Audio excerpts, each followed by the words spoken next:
আসসালামু আলাইকুম ফ্রেন্ডস, অ্যাডোজেট শিক্ষায় আপনাদেরকে স্বাগতম। আপনারা সবাই কেমন আছেন? আশা করি সবাই ভালো আছেন। বরাবরের মতো আপনাদের সাথে আছি আমি সাইফুল ইসলাম।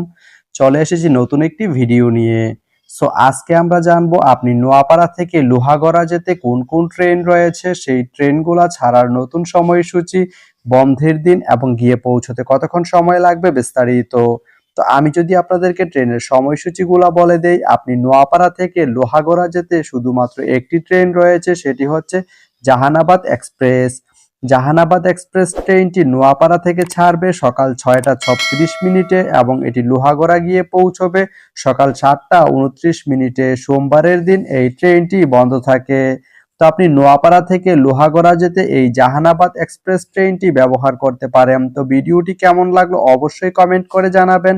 আর ভিডিওটি যদি ভালো লেগে থাকে বা আপনার কোনো উপকারে এসে থাকে তাহলে ভিডিওতে একটা লাইক করে দিবেন, কারণ আপনার একটা লাইক আমাকে অনেক ইন্সপায়ার করে নতুন নতুন আরো ভিডিও বানাতে। ধন্যবাদ সবাইকে ভিডিওটি এতক্ষণ ধৈর্য ধরে দেখার জন্য। ভালো থাকবেন, সুস্থ থাকবেন, অ্যাডোজেট শিক্ষার সঙ্গেই থাকবেন।